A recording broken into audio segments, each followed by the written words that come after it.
It is Kate. So today I'm talking about bad hair day, and don't say that I'm having one or I will literally cry. I'm gonna start off by saying that I'm incredibly biased when it comes to this movie because I watched this movie when I was a kid and I loved it so much. So our main characters are Liz and Monica. Liz is a ex-cop and Monica is a senior in high school. The whole plot is that Monica is having like the worst day of her life. It's prom day and her dress is ruined, her hair is ruined, she missed her DMV appointment, blah blah blah blah blah.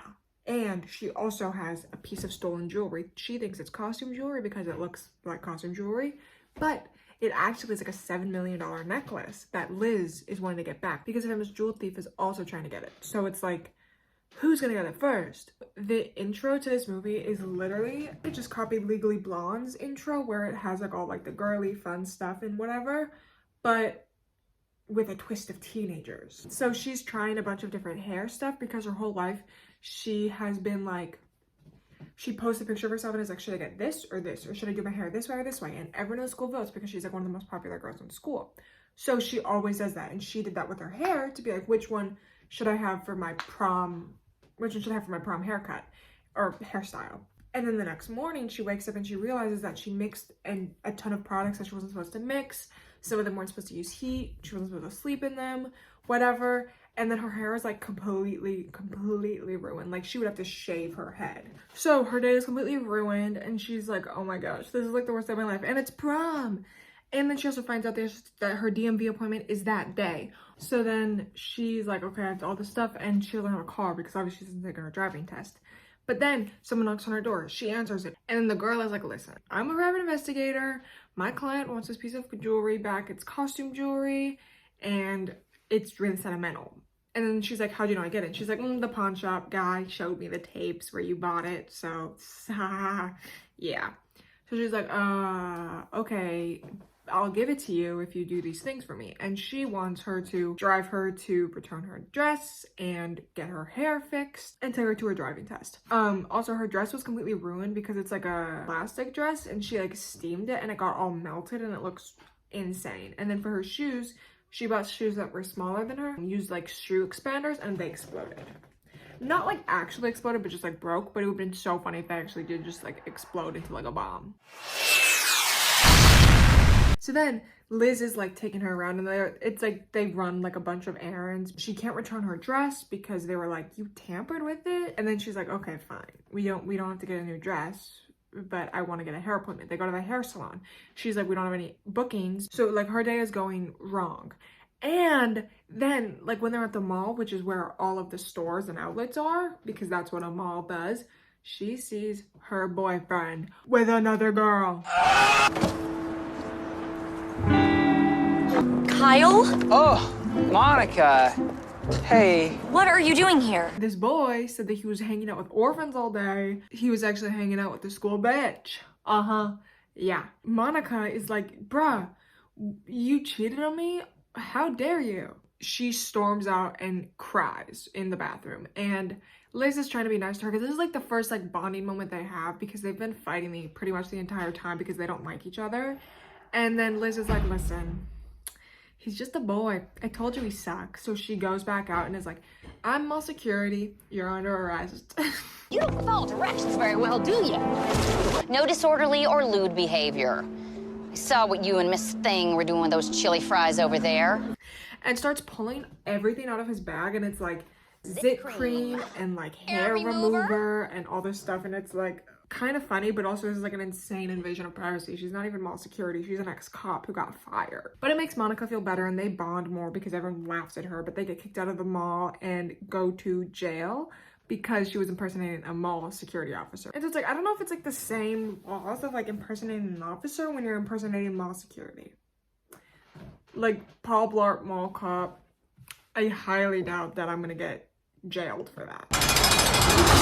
But she goes to jail. She sees her old partner and is like, hey, they have crushes on each other. She's like, so like, do you think you could like get me off? But I hate you. It's like, neither of them are like know how to flirt, but it's obvious that they are flirting.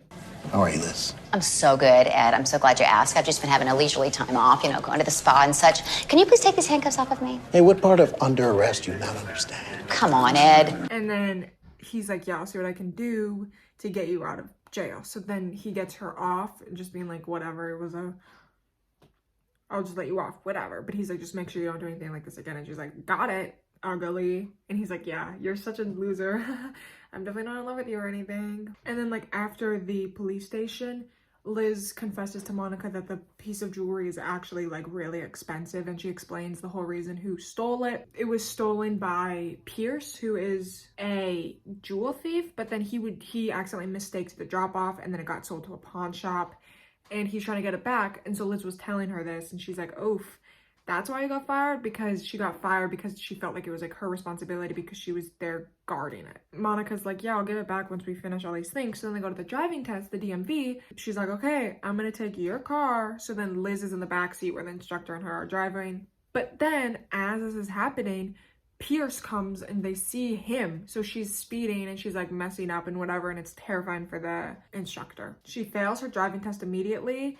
And whenever they get back out of the car after they escape Pierce and go back to the driving center, she's failed. And also the car is towed because there's a ton of illegal stuff in it, which is like a police scanner and like all this stuff. It's crazy. Then they have to go track down the impound lot. So they go to the impound lot.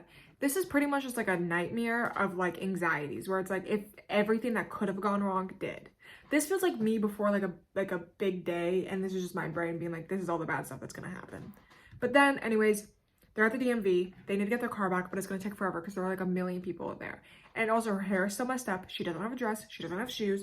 Blah, blah, blah, blah, blah, blah, blah. Liz, notoriously a bad flirter, we noticed with her partner, aka future boyfriend. She flirts with the DMV guy because she's distracting him while Monica gets on the computer and is like hacking into it and making that it was like total incorrectly, right? Because she's like a smart genius computer whiz girly. Liz is like, you have a really nice forehead.